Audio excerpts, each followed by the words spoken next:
नमस्कार, आप देख रहे हैं न्यूज 18 इंडिया। आपके साथ मैं हूं सबीना तामंग देशमुख। लगातार न्यूज 18 इंडिया की पूरी टीम अपनी जिम्मेदारी को निभाते हुए आपको बता रही है कि बीतते दिन के साथ कोरोना के मामले बढ़ रहे हैं। इसलिए मास्क पहनिए, सोशल डिस्टेंसिंग का पालन करिए, कोरोना गाइडलाइंस का पालन करिए, वरना नतीजे जो सामने आ रहे हैं उसके फैक्ट से आज शुरुआत करने जा रहे हैं। देश भर का जिक्र करें तो कोरोना के मामलों में बेतहाशा बढ़ोतरी हो रही है, इजाफा हो रहा है। 37,300 से ज्यादा देश भर में कोरोना के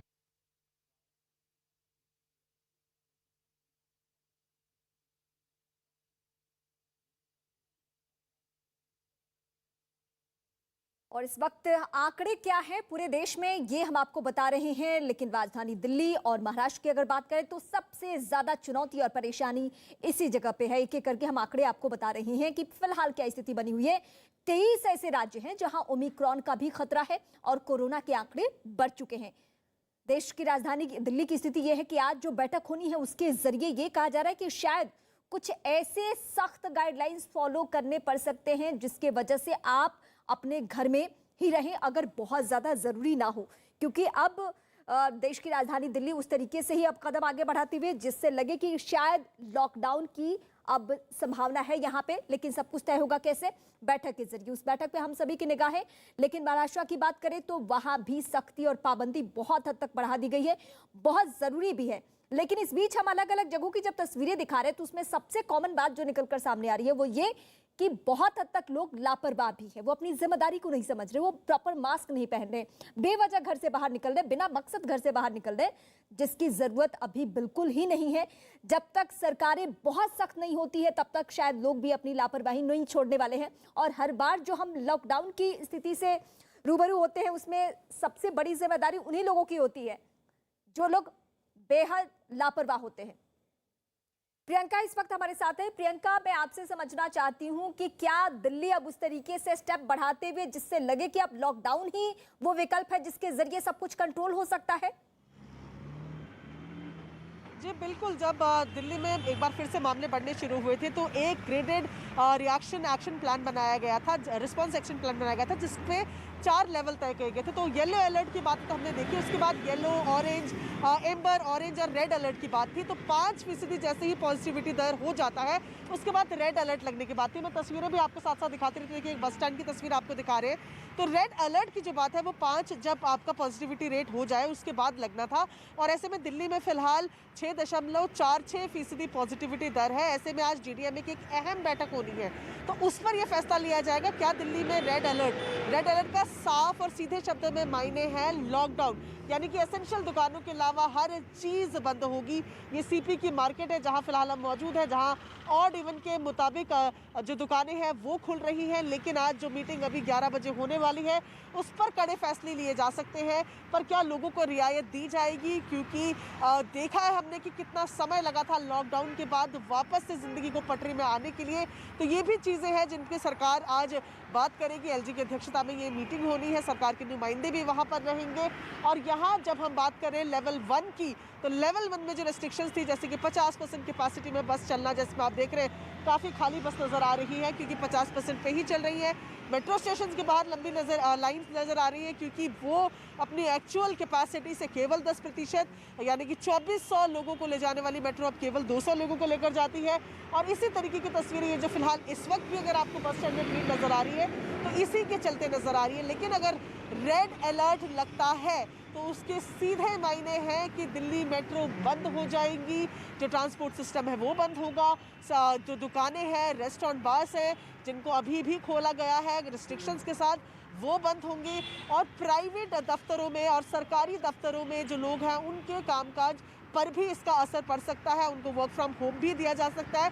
तो कई कड़े फैसले आज लिए जा सकते हैं। लेकिन ये भी उम्मीद की जा रही है कि शायद थोड़ी सी रियायत भी लोगों को मिले। जी बिल्कुल प्रियंका, समझा जा सकता है कि किस तरह से देश भर में कोरोना के मामले बढ़ रहे हैं और कोरोना के साथ साथ कोरोना के नए वेरिएंट ओमिक्रॉन के मामलों में भी इसी तरह से इजाफा होता रहा है। आगे लौटेंगे आपके पास क्योंकि इन तमाम तस्वीरों को दिखाने का मकसद यही है कि आप तक ये बात पहुंच सके, ये संदेश पहुंच सके कि कोरोना के मामले एक बार फिर से तेजी के साथ बढ़ रहे हैं। जिस तरह से पहली और दूसरी लहर ने जख्म दिए जो अभी भी ताजा है, अगर चाहते हैं कि वो दौर दोबारा से वापस ना आए क्योंकि बीच में काफी हद तक कोरोना जो है वो काबू में हो गया था, लेकिन एक बार फिर से बेतहाशा कोरोना विस्फोटक की जो तस्वीरें हैं लगातार सामने आ रही हैं। 37,300 से ज्यादा जो मामले हैं वो देश भर में कोरोना के सामने आ चुके हैं। वहीं ओमिक्रॉन का जिक्र करें तो 1892 केस सामने आए हैं। ये हम बीते 24 घंटे के आंकड़े आपके सामने रख रहे हैं और दिन ब दिन हालात देखें किस तरह से यहाँ पर बिगड़ते हुए नजर आ रहे हैं। राज्यवार तरीके से कई पाबंदियां अब तक लगाई गई हैं। राज्यवार तरीके से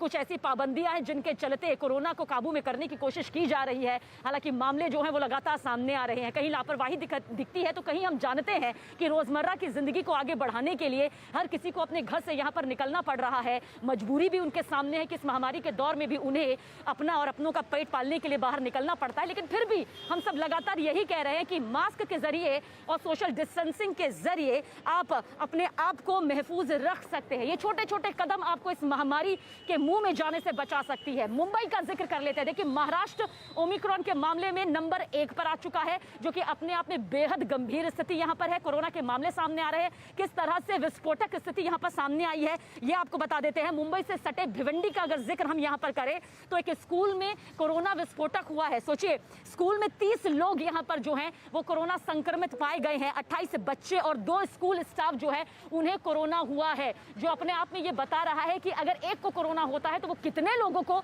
अपने साथ में चपेट में ले लेता है। हम ये नहीं कह रहे हैं कि आप अपनी जिंदगी को आगे चलाने के लिए बाहर निकलना ही छोड़ दें, लेकिन जरूरी काम के लिए निकले और इसके साथ साथ मास्क पहनना बिल्कुल ना भूलें। मास्क भी सही तरीके से पहने और साथ ही साथ सोशल डिस्टेंसिंग जितनी हो सके वो जरूर यहाँ पर कायम करके रखें। श्रेया मेरी सहयोगी मुंबई से हमारे साथ बनी हुई है। श्रेया, क्या तस्वीर मुंबई की नजर आती है, क्योंकि लगातार कोरोना विस्फोटक, कोरोना उछाल की तस्वीर सबसे ज्यादा यहीं से सामने आ रही है। देखिए, लगातार जो मुंबई समेत पूरा महाराष्ट्र है वहां पर ओमिक्रॉन और कोरोना का खतरा लगातार मंडरा रहा है। इस वक्त हम भाईकला के सब्जी मंडी में मौजूद है। आप देख सकते हैं यहाँ पर अभी भी कई सारे लोगों के चेहरे पर आपको मास्क नजर नहीं आएगा। भले ही इस मार्केट में भीड़ नहीं है, लेकिन आप देख सकते हैं जितने भी यहाँ पर भाजी बेचने वाले लोग हैं उनके चेहरे पर आपको मास्क नजर नहीं आएगा। लगातार जो कोरोना का संक्रमण है वो मुंबई समेत पूरे महाराष्ट्र पे बढ़ते जा रहा है। साथ ही साथ भिवंडी के एक स्कूल जो है वहां पर कोरोना का विस्फोट हुआ है, जहां पर 30 लोग जो है कोरोना पॉजिटिव पाए गए हैं, जिसमें से 28 बच्चे हैं और 2 स्कूल के टीचर्स हैं। जिसके बाद थाने नगर पालिका ने भी एक बड़ा फैसला लिया है। थाने के भी जो स्कूल है 1ली से लेकर 9वीं तक और 11वीं तक उन्हें बंद कर दिया गया है। तो लगातार जो सरकार है वो बड़े बड़े फैसले ले रही है, लेकिन जो लोग हैं वो अभी भी बेफिक्री की सारी हदें पार करते नजर आ रहा है। आप देख सकते हैं किस तरीके से लोगों के चेहरे पर आपको यहाँ पर मास्क नजर नहीं आएगा। और सीधे रुख करेंगे इस वक्त की बड़ी खबर की तरफ। खबर सामने आ रही है कि मनोज तिवारी भी कोरोना पॉजिटिव पाए गए हैं।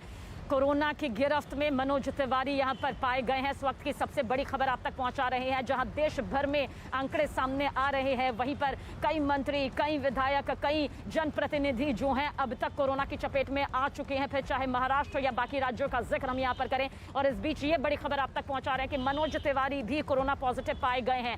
सुबह हमने आप तक ये खबर पहुंचाई थी कि किस तरह से दिल्ली के सीएम अरविंद केजरीवाल जो हैं वो कोरोना पॉजिटिव पाए गए हैं, और अब खबर यह है कि मनोज तिवारी भी कोरोना पॉजिटिव यहां पर पाए गए हैं।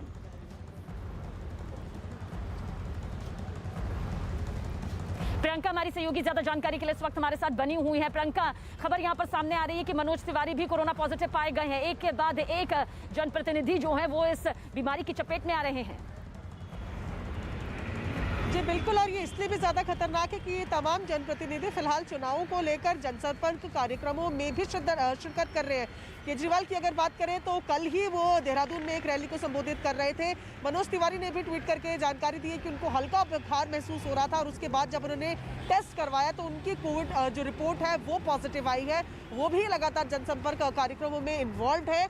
ऐसे में अब पूरी जिम्मेदारी जो है वो जनता के अपने सर पर आती है, जहाँ पर मास्क, सोशल डिस्टेंसिंग और सैनिटाइजेशन उनको करना है। क्योंकि इस बीमारी की अगर बात की जाए तो ना केवल नेता, मुख्यमंत्री, बल्कि अस्पतालों के जो डॉक्टर्स हैं सबीना, वो भी बहुत बीमार हो रहे हैं। हम 23 डॉक्टर्स सफदरजंग अस्पताल के जो है वो कोविड पॉजिटिव हो चुके हैं। लेडी हार्डिंग में 15 डॉक्टर, ट्रॉमा सेंटर में 60 डॉक्टर, इस तरीके से ये पूरी लिस्ट है जहां पर इलाज देने वाले भी कोविड पॉजिटिव हो रहे हैं। तो बहुत ज़्यादा जिम्मेदारी अब लोगों की खुद की बनती है कि वो घर से बेवजह बाहर ना निकले, मास्क पहने और सोशल डिस्टेंस का पालन करें। जी सबीना। जी बिल्कुल प्रियंका, और बीजेपी सांसद मनोज तिवारी भी कोरोना पॉजिटिव पाए गए हैं। इसकी जानकारी खुद उन्होंने ट्वीट के जरिए यहाँ पर दी है। क्या कुछ उन्होंने ट्वीट के जरिए कहा, किस तरह से बताया कि वो कोरोना पॉजिटिव पाए गए हैं, ये ट्वीट आपके सामने इस वक्त मौजूद है। रात से ही अस्वस्थ महसूस कर रहा था, हल्का बुखार और जुकाम होने के कारण कल उत्तराखंड रुद्रपुर प्रचार में भी नहीं जा पाया था। टेस्ट में आज पॉजिटिव आया हूँ। सतर्कता बरतते हुए अपने आप को कल ही आइसोलेट कर लिया था। कृपया अपना और अपने परिवार का ध्यान रखें। मनोज तिवारी के जरिए ये ट्वीट किया गया और इस ट्वीट के जरिए उन्होंने ये जानकारी यहाँ पर दी है। प्रियंका हमारे साथ लगातार बनी हुई है। प्रियंका, आने वाले वक्त में चुनावी जो राज्य है वहां पर लगातार इन बड़े बड़े जनप्रतिनिधियों के चुनाव प्रचार भी चल रहे हैं, आपसी मेल मिलाप भी यहां पर बढ़ता जा रहा है, लेकिन इन जनप्रतिनिधियों का खुद कोरोना की चपेट में आना, क्या यहां पर इसके मायने निकले? क्योंकि जो लगातार आंकड़े हैं वो देश भर में बढ़ रहे हैं, राज्यवार तरीके से लगातार बढ़ते जा रहे हैं और ओमिक्रॉन के मामले तो सबसे ज्यादा आ रहे हैं। जी बिल्कुल, और दिल्ली की ही अकेले बात करें तो कल तकरीबन 41,499 मामले दिल्ली में आए हैं। संक्रमण दर जो है वो 5% को पार करके 6.46% हो गया है। यानी कि ग्रेडेड रिस्पांस एक्शन प्लान के तहत तो दिल्ली में रेड अलर्ट लगना चाहिए, जिसको लेकर डीडीएमए की फिलहाल मीटिंग भी होनी है। 11 बजे से ये मीटिंग होगी। मैं तस्वीरें आपको दिखाऊं तो देखिए, जो फिलहाल येलो अलर्ट लगा है उसके तहत एक दुकान छोड़कर एक दुकानें आपको कनॉट प्लेस में भी खुलती हुई नजर आएगी। जो तमाम ट्रांसपोर्ट व्यवस्था है वो केवल 50% कैपेसिटी में चल रही है। मेट्रो तो तकरीबन 10% में चल रही है, क्योंकि 2400 लोगों को ले जाने वाली मेट्रो 200 को ले जा रही है। लेकिन क्या ये रेस्ट्रिक्शंस और ज्यादा बढ़ जाएंगे? क्योंकि डीडीएमए की जो मीटिंग है उस पर आज कड़े फैसले लिए जा सकते हैं। हालांकि बात ये भी सामने आ रही है कि लोगों को एकदम दिक्कत ना हो, इसलिए बीच का कोई रास्ता निकलेगा। लेकिन जिस तरीके से मामले बढ़ते जा रहे हैं, हालांकि फिलहाल हॉस्पिटल की अगर बात करें तो हॉस्पिटल में केवल 420 लोग ही एडमिट हैं। बाकी जो तमाम संक्रमित लोग हैं वो घर में होम आइसोलेटेड है। लेकिन मामले लगातार बढ़ रहे हैं। जरूर लौटेंगे। और इस वक्त हम खुद दिल्ली में मौजूद हैं, दिल्ली के कनॉट प्लेस में मौजूद हैं, जहां पर हम इस वक्त एक मेट्रो स्टेशन गेट नंबर 6 के बाहर मौजूद है, जहां से लोगों के आने का सिलसिला जारी है। हालांकि अच्छी बात यह है कि सभी ने चेहरे पर मास्क लगा रखा, और वैसे भी अगर मास्क थोड़ी पर पाया गया या नाक के नीचे पाया गया तो सीधे सीधे जुर्माना वसूला जा रहा है।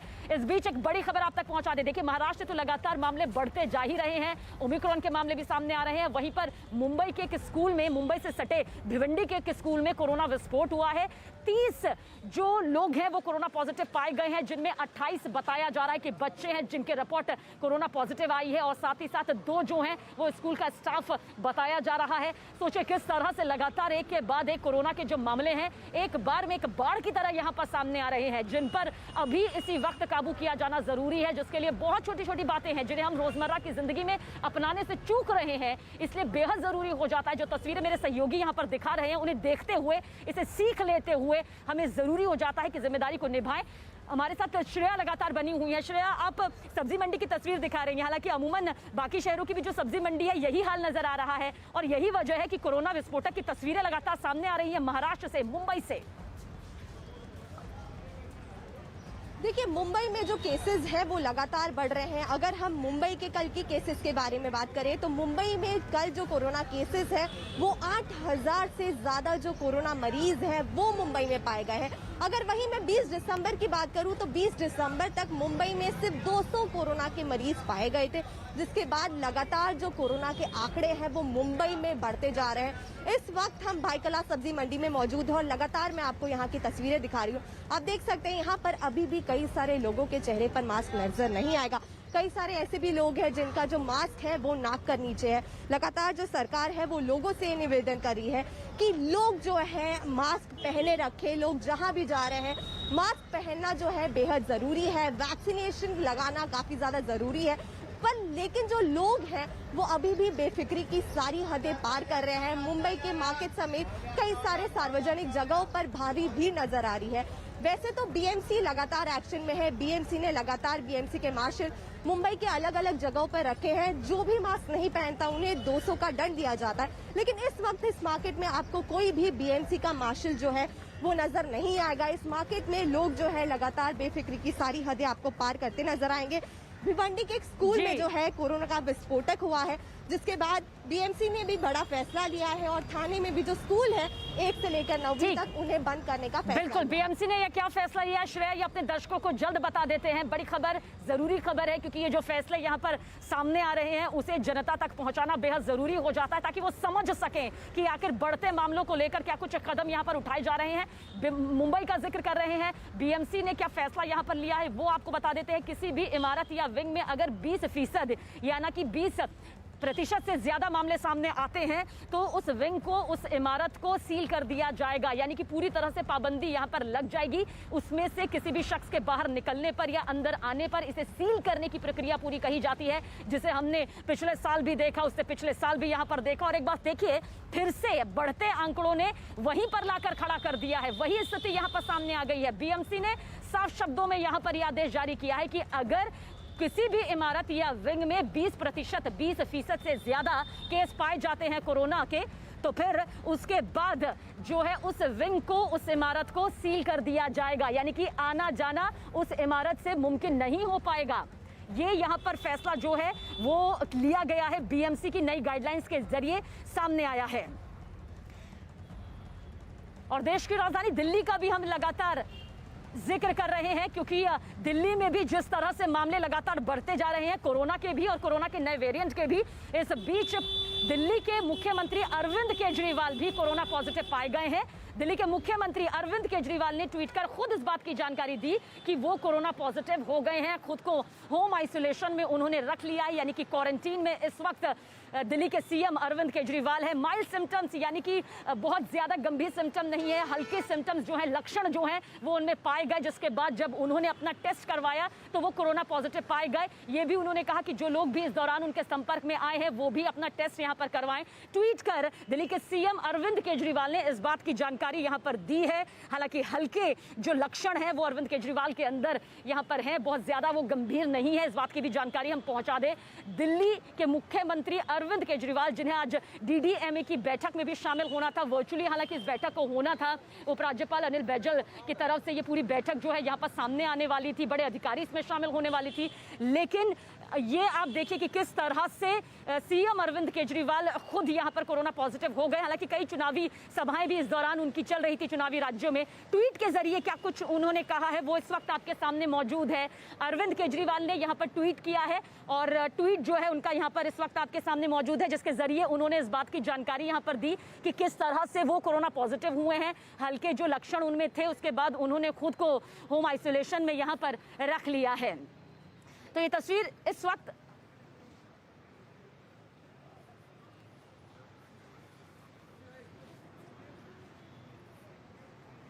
एम्स के डॉक्टर्स की जो छुट्टी है वो कैंसिल कर दी गई है। इस वक्त की बड़ी खबर इस वक्त हम आप तक पहुंचा रहे हैं। बड़ी खबर आप समझ लीजिए, वो डॉक्टर्स जो जीवन दाता हैं, जो कि जीवन देते हैं, जाहिर सी बात है कि एक महत्वपूर्ण भूमिका उन्होंने इस महामारी के दौरान निभाई है और एक बार फिर से एक बड़ी जिम्मेदारी उनके कंधों पर यहाँ पर आई है। एम्स के डॉक्टर्स जो कि कुछ डॉक्टर्स जो कि छुट्टियों पर थे, उन्हें वापस बुला लिया गया है। उनकी छुट्टियां जो हैं वो कैंसिल यहाँ पर कर दी गई हैं। इस वक्त की बड़ी खबर हम आप तक पहुंचा रहे हैं। एम्स के डॉक्टर्स की जो छुट्टियां हैं वो कैंसिल कर दी गई है। और प्रियंका हमारी सहयोगी ज्यादा जानकारी के लिए। प्रियंका, क्या कुछ ये पूरी खबर सामने आ रही है? एक बार फिर से बड़ी जिम्मेदारियां इन डॉक्टर्स के कंधे पर आ गई हैं। जी बिल्कुल, एम्स के जो तमाम डॉक्टर हैं जो विंटर वेकेशंस पे थे, उनकी अब जो बाकी की वेकेशंस है, यानी कि 5 जनवरी से लेकर 10 जनवरी तक की जो उनकी वेकेशंस बाकी थी, इनको कैंसिल कर दिया गया है। इनको इमीडिएटली काम पर वापस लौटने को कहा गया है। और जाहिर तौर पर ये फैसला इसीलिए लिया गया है क्योंकि जिस तरीके से लगातार दिल्ली में मामले बढ़ रहे हैं, 4099 मामले कल कोरोना के सामने आए हैं और उसी वजह से जैसे हमने पहले भी बताया कि डॉक्टर्स भी खुद इसकी चपेट में है। हम एम्स ट्रॉमा की बात करें, 7 डॉक्टर वहाँ पर कोरोना से पॉजिटिव है। सफदरजंग में 23 डॉक्टर, लेडी हार्डिंग में 15 डॉक्टर, एलएनजेपी की बात करें तो 5-6 डॉक्टर वहाँ पर भी संक्रमित है। ऐसे में डॉक्टर्स की किसी तरीके से कोई कमी ना हो और जिस तरीके से खतरा लगातार बढ़ रहा है, ऐसे में ये फैसला एम्स ने लिया है कि 5 जनवरी से लेकर 10 जनवरी तक की जो विंटर वेकेशंस थी उनको तुरंत कैंसिल किया जा रहा है और तमाम फैकल्टी मेंबर्स को, तमाम डॉक्टर्स को काम पर वापस आने को कहा गया है। तो एम्स का जो मेडिकल स्टाफ यहाँ पर रहा, उन जिनकी छुट्टियां यहाँ पर थी, फिलहाल कैंसिल इसे कर दिया गया और इसके पीछे की सीधी वजह है कोरोना के बेतहाशा बढ़ते मामले। देश की राजधानी दिल्ली में तो बेहद तेजी से कोरोना के मामले बढ़ रहे हैं। कोरोना के नए वेरिएंट ओमिक्रॉन के मामले बढ़ रहे हैं, जिसके चलते एम्स का जो स्टाफ है जो छुट्टी पर गया हुआ था वो वापस यहाँ पर अब आएगा जल्द से जल्द। और डीडीएमए की बैठक का भी जिक्र कर लेते हैं। डीडीएमए की बैठक आज कोरोना के मुद्दे को लेकर यहां पर होनी है और अंदाजा यही लगाया जा रहा है कि कुछ और फैसले यहां पर सामने आ सकते हैं। देखिए, जो पिछली बैठक हुई थी और किस तरह से इस बैठक के जरिए फैसला यहां पर सामने आया था, ये आपको बता देते हैं। ग्राफ यहां पर लागू कर दिया गया था और ग्राफ के लागू होते ही येलो अलर्ट, यानी कि जो कुछ पाबंदियां होती हैं गतिविधियों पर, वो लगा दी गई थी। रेड अलर्ट में हालांकि पूरी तरह से जो पाबंदी सामने आती है वो येलो अलर्ट में नहीं आती है, लेकिन जिस तरह से वाहनों का प्रतिशत था उसे घटा दिया गया। 50% जो है वो यात्रा यहाँ पर अभी बसों के जरिए और साथ ही साथ मेट्रो के जरिए की जा रही है। इसके अलावा और इवन में जो दुकानें खुलनी थी वो यहाँ पर तय की गई। शिक्षण संस्थान यहाँ पर बंद कर दिए गए, योगा जिम सेंटर, ये तमाम फैसले लिए गए। और आज भी डीडीएमए की बैठक होनी है, क्योंकि अगर बीते कुछ दिनों पर नजर डालें तो लगातार बीतते वक्त के साथ जो मामले हैं वो बढ़ते जा रहे हैं। बढ़ते मामले जो हैं वो चिंता यहाँ पर बढ़ा रहे हैं। तो बढ़ती चिंता यहां पर बता रही है कि किस तरह से मुसीबतें जो है वो दिल्ली को घेर रही हैं। डीडीएमए की जो बैठक है वो आज होने वाली है। करीब 11:30 बजे इसका वक्त बताया गया है। नजर बनी हुई है कि क्या कुछ अहम फैसले इसके जरिए सामने आते हैं।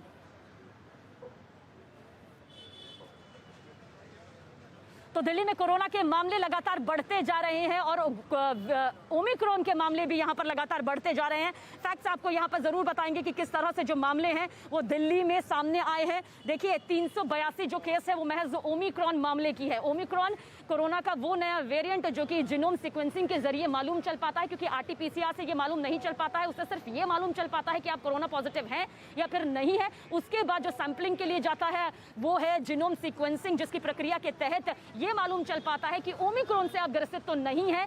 ऐसे में 382 जो केस है फिलहाल देश की राजधानी दिल्ली में एक्टिव है। देखिए, कुछ लोग ठीक भी हो रहे हैं, लेकिन सिर्फ इस ये कहकर कि हल्के लक्षण हैं और माइल्ड सिम्टम है, लापरवाही यहाँ पर नहीं बरतनी है, क्योंकि यही लापरवाही का जो नतीजा है दिल्ली ने पिछले 1.5 से 2 सालों में भुगता है। इसके चलते हम ये कह सकते हैं कि 382 जो केस हैं वो बेहद ज़्यादा हैं, क्योंकि ये ओमिक्रॉन के मामले हैं, कोरोना के नए वेरिएंट के मामले, और दोनों मामले लगातार बढ़ते जा रहे हैं।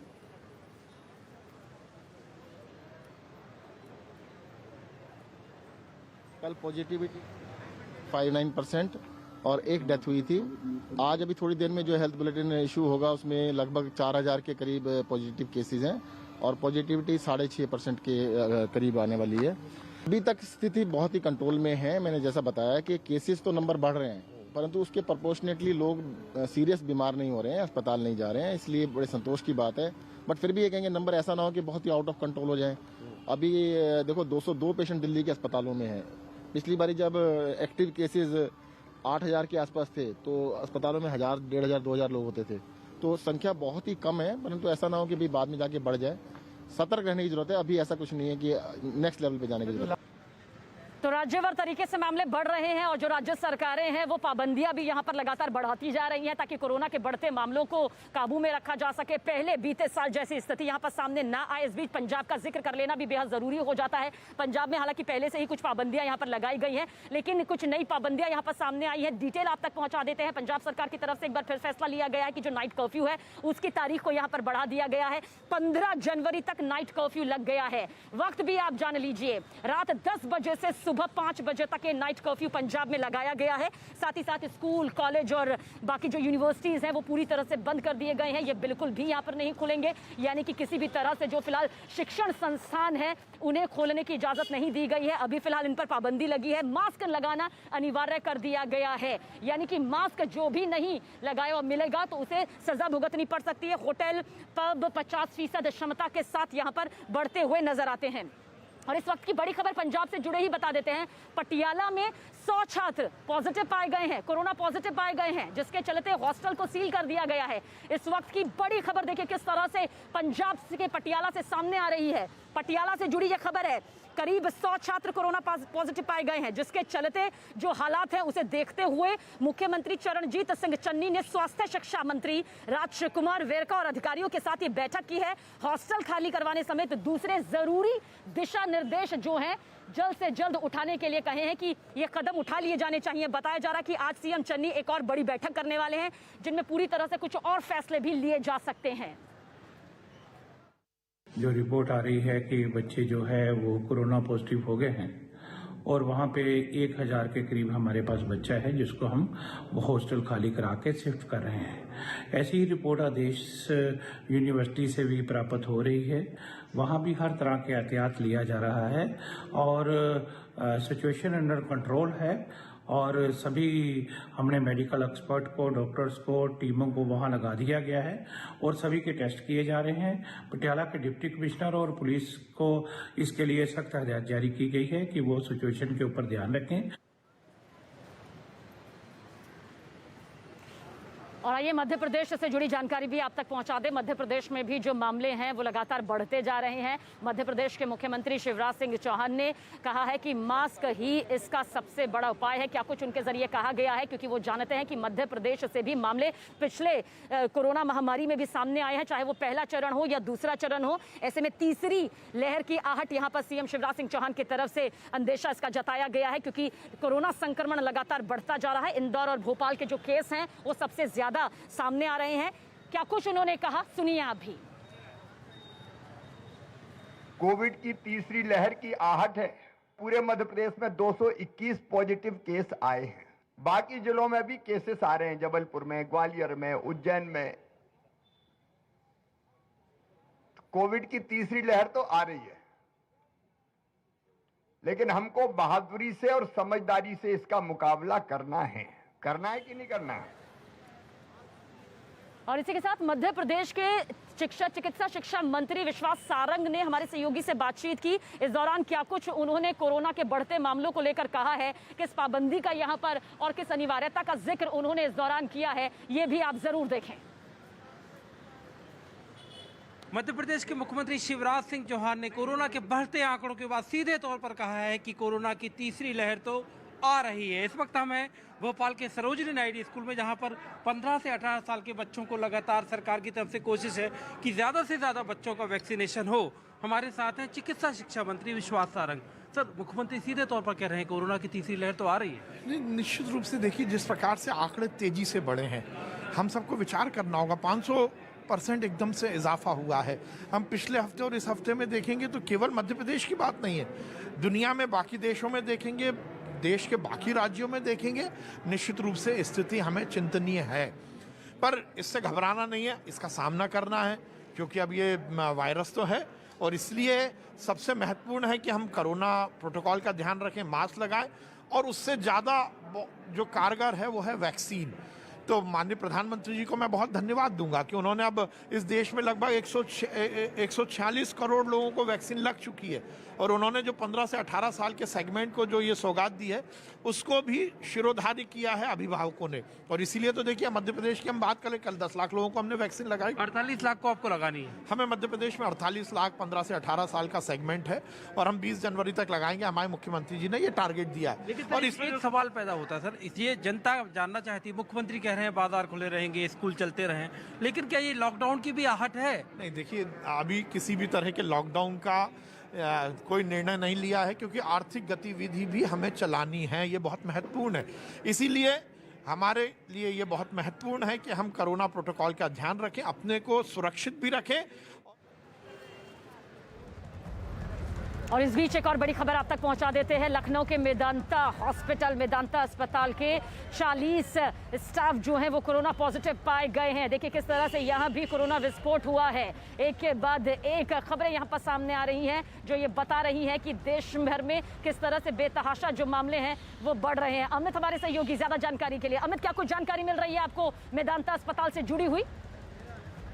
देखिए, लखनऊ के मेदांता अस्पताल में के जो 40 स्टाफ हैं वो कोरोना पॉजिटिव पाए गए हैं। दरअसल रैंडम टेस्टिंग होती है अस्पताल में, उसी दौरान ये सभी स्टाफ जो है वो कोरोना पॉजिटिव पाए गए हैं। फिलहाल सभी एसिम्प्टोमेटिक है और सबको घर पर ही क्वारंटीन रहने का निर्देश दिया गया है। अगर हम पूरे प्रदेश की बात करें तो पूरे प्रदेश में जो लगातार टेस्टिंग हो रही है उसमें 572 नए मामले सामने आए हैं और आज तक प्रदेश में कुल एक्टिव केस जो है वो 2261 है। इसके अलावा अगर हम बच्चों की वैक्सीनेशन की बात करें तो बच्चों की पहले दिन ही बच्चों का वैक्सीनेशन में 1.5 लाख बच्चों को वैक्सीन लगाया गया। तो राज्य सरकार जो है बड़े पैमाने पर रोजाना वैक्सीनेशन जो है वो लगवा रही है। जी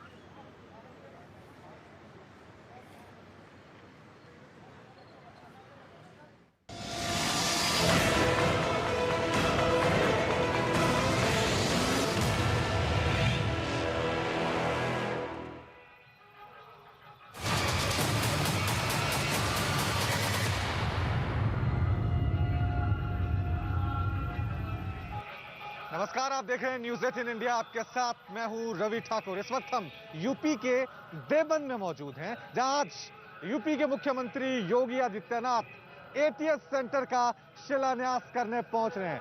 थोड़ी देर बाद ही यह कार्यक्रम शुरू हो जाएगा। एटीएस सेंटर का शिलान्यास खुद सीएम योगी आदित्यनाथ करने के लिए पहुंच रहे हैं। इसके राजनीतिक मायने क्या हैं, इसके सियासी मायने क्या हैं, इसका हम आपको लगातार हर एक विश्लेषण जो है वो दिखाएंगे। सबसे पहले यहाँ की तस्वीरें आपको दिखा दें कि किस तरह से मंच सज चुका है पूरी तरह से। ठीक 2 बजे के करीब योगी आदित्यनाथ पश्चिमी उत्तर प्रदेश की जनता को संबोधित करेंगे। मंच पूरी तरह से तैयार है। दावा यह किया जा रहा है कि करीब 1 लाख के करीब लोग यहाँ पहुंचेंगे योगी आदित्यनाथ को सुनने के लिए। वहीं आपको बता दें कि जब से एटीएस सेंटर देवबंद में खुलने की घोषणा हुई है, तब से इसको लेकर सियासत भी शुरू हो गई है। विपक्षी पार्टियों ने लगातार निशाना साधा था कि बीजेपी की सरकार जो है वो डर और भय का माहौल पैदा करना चाह रही है। वहीं बीजेपी का साफ तौर से ये मैसेज देने की कोशिश की जा रही है कि चाहे वो गैंगस्टर हो, माफिया हो या फिर आतंकवादी, उनके खिलाफ जीरो टॉलरेंस की नीति जो है वो बरकरार रहेगी। वही आपको पोस्टर बता दें, आज के इस कार्यक्रम को नाम दिया गया है काम भी लगाम भी। जी हां, काम भी और लगाम भी। काम तो सभी जानते हैं, लेकिन लगाम किस पे? गैंगस्टर पे, माफिया पे, आतंकवादियों पे। क्योंकि जहां आज इस एटीएस सेंटर का शिलान्यास हो रहा है, उसको लेकर कई तरह के सवाल उठे थे। जगह को लेकर सवाल उठे थे, टाइमिंग को लेकर सवाल उठे थे, क्योंकि देवबंद बेशक पूरी दुनिया में इस्लामी शिक्षा का केंद्र रहा है, लेकिन पिछले कई सालों से कई संदिग्ध गतिविधियां जिनका सीधा कनेक्शन आतंक से था, कई आतंकवादियों का कनेक्शन जिनका सीधा कनेक्शन देवबंद, सहारनपुर और पश्चिमी उत्तर प्रदेश से था। उसके बाद लगातार ये मांग उठाई थी कि जल्द ही पश्चिमी उत्तर प्रदेश में एटीएस सेंटर का निर्माण होना चाहिए। योगी आदित्यनाथ ने 14 अगस्त को इसकी घोषणा की थी और ठीक 136 दिन बाद योगी आदित्यनाथ अपने इस वादे को निभाने खुद देवबंद आ रहे हैं। विपक्षी पार्टियों की तरफ से बेशक निशाना साधा जा रहा है, लेकिन मैसेज आज जब योगी आदित्यनाथ यहां पर पहुंचेंगे तो क्या देंगे, ये देखने वाली बात होगी। सीधा रुख करते हैं मेरे सहयोगी यतेंद्र शर्मा का। यतेंद्र, थोड़ी देर बाद ही योगी आदित्यनाथ यहां पर पहुंचने वाले हैं, लेकिन इस कार्यक्रम के सियासी समीकरण भी बहुत हैं और सुरक्षा की दृष्टि से भी यह कार्यक्रम बहुत महत्वपूर्ण है। देखिए, बिल्कुल मुख्यमंत्री योगी आदित्यनाथ आज देवबंद में आएंगे और एटीएस का जो ट्रेनिंग कमांडो सेंटर है उसका शिलान्यास करेंगे। लेकिन एक इसको माना देखा जाए तो एक तीर से कई निशाने साधने का काम योगी सरकार कर रही है। मैं से उसी जगह पर हूं जहां पर योगी आदित्यनाथ शिलान्यास करेंगे। वो मंच है, आप देख सकते हैं, जो होर्डिंग काम भी और लगाम भी, यानी कि साफ मैसेज जनता को है कि वो उनके हितों के लिए लगातार ये सरकार काम कर रही है, लेकिन काम भी ऐसे कर रही है जो इस देश की, इस प्रदेश की सुरक्षा व्यवस्था पर जो हमेशा सवालिया निशान खड़े करते हैं, उन पर लगाम लगाने का काम भी ये सरकार कर रही है। जो एटीएस, जो आतंकवाद निरोधक दस्ता है देवबंद में, उसके कमांडो ट्रेनिंग सेंटर का आज मुख्यमंत्री योगी आदित्यनाथ के द्वारा शिलान्यास किया जाएगा। और मैसेज है साफ तौर पर, जिसके लिए बीजेपी जानी जाती है, जिसका आरोप विपक्ष हमेशा से ध्रुवीकरण के नाते विपक्ष लगाता है, ये उसको मैसेज है कि वोट बैंक की राजनीति से ऊपर काम देश हित में, प्रदेश के हित में होगा। सुरक्षा व्यवस्था से कोई समझौता नहीं किया जाएगा, क्योंकि देवबंद एक ऐसा इलाका है जो अपनी इस्लामिक शिक्षा के लिए तो जाना ही जाता है, लेकिन कई आतंकवादियों के पकड़े जाने के बाद ये लगातार चर्चा में बना हुआ है। 2019 में जैश ए मोहम्मद के 2 आतंकवादी पकड़े गए, बांग्लादेशी एजेंट और ISI के एजेंट यहाँ पर पकड़े गए, तो उसके बाद सरकार ने इस पर लगाम लगाने के लिए ATS सेंटर खोलने का डिसीजन लिया। पिछले साल अगस्त में मुख्यमंत्री योगी आदित्यनाथ ने इसकी घोषणा की, जिसके बाद समाजवादी पार्टी की तरफ से मकसद यतेंद्र यही है, मकसद यही है योगी सरकार का कि ATS सेंटर जो यहाँ खोला जा रहा है, आतंकियों पे बड़ी चोट यहाँ पर की जाए, प्रदेश की आंतरिक सुरक्षा को और मजबूत किया जाए। बेशक सियासत इसको लेकर हो रही है, लेकिन अपने दर्शकों को बता दें कि सिर्फ देवबंद में ही ATS सेंटर नहीं खुल रहा है। योगी सरकार की योजना जो है कि कई और सेंटर जो है प्रदेश के अलग अलग जिलों में खोले जाएंगे। वो कौन कौन से जगह है वो भी आपको बता दें। मेरठ, अलीगढ़, श्रावस्ती, बहराइच, ग्रेटर नोएडा, आजमगढ़, कानपुर, सोनभद्र और मिर्जापुर में ATS कमांडो सेंटर बनाने की योजना है। और जो यहाँ पर ATS सेंटर खोला जा रहा है उसके बारे में अपने दर्शकों को बता दें कि 2000 वर्ग मीटर की जमीन पर यह ATS सेंटर खोला जाएगा। 15 सीनियर IPS ऑफिसर यहां पर तैनात किए जाएंगे। 100 कमांडो उनको ट्रेनिंग दी जाएगी, यानी 100 कमांडो UP ATS के तैयार किए जाएंगे, जिनका एक ही मकसद होगा पश्चिमी उत्तर प्रदेश में आतंकी गतिविधियों पे लगाम लगाना। इसीलिए आज के इस कार्यक्रम का नाम भी काम भी लगाम भी ये रखा गया है। जितने भी पोस्टर लगे हैं, क्योंकि विधानसभा चुनाव नजदीक है, इसको लेकर इन तमाम पोस्टरों में योगी सरकार ने अपनी उपलब्धियां गिनाई हैं। किसान सम्मान, प्रदेश किसान, देकर विकास का संदेश, बनाया UP को एक्सप्रेसवे, प्रदेश की आस्था को नमन, हुआ भव्य कुंभ का आयोजन। तो अपनी तमाम उपलब्धियां इन पोस्टरों के जरिए योगी आदित्यनाथ गिना रहे हैं। खुद देवबंद में पहुंच रहे हैं, वो देवबंद जिनका आतंकियों के साथ कनेक्शन भी है। ये अपने आप में मायने है कि आज जब वो यहां आएंगे तो पश्चिमी उत्तर प्रदेश की जनता को क्या संदेश देंगे। एक बार फिर सीधा रुख करते हैं मेरे सहयोगी यतेंद्र शर्मा का। यतेंद्र, अगर सियासी समीकरण की बात करें सहारनपुर की, तो पिछली बार 7 में से 4 सीटें बीजेपी ने अपने नाम की थी। आपको क्या लग रहा है कि इस बार, क्योंकि UP ATS सेंटर का उद्घाटन यहाँ पे हो रहा है, हिंदू जो उनका मेन वोटर होता है, क्या संदेश देंगे यहाँ पर? देखिए, बिल्कुल अगर संदेश की बात करें तो मौसम जरूर ठंडा है, लेकिन देवबंद में जो ATS कमांडो ट्रेनिंग सेंटर है उसके शिलान्यास के बाद मुख्यमंत्री योगी आदित्यनाथ ने माहौल में गर्मी ला दी है। जो ठंडा माहौल है उसमें सियासी गर्मी जरूर देखने को मिल रही है। आप देख सकते हैं उनके समर्थक हैं यहाँ आना शुरू हो गए हैं। मेरे साथ कई लोग भी हैं। क्या लगता है देवबंद में जो सेंटर खुलेगा उससे फायदा मिलेगा? फायदा मिलेगा, बहुत फायदा मिलेगा, फायदा होगा। देखो सब मुद्दा आएगा, काम भी और लगाम भी। काम तो हो ही रहा, साथ साथ लगाम भी लग रहा है। लगाम किस तरह से लगेगी? अजी बहुत बढ़िया लग रहा है, सब तो बड़ा लगाम लग रहा है। ये जरूरी होना चाहिए था। और 350 के पार होगा अब क्या भाई, यही मुद्दा है। मैं तो जिताना, मतलब आतंकवाद पर कितनी लगाम लगेगी?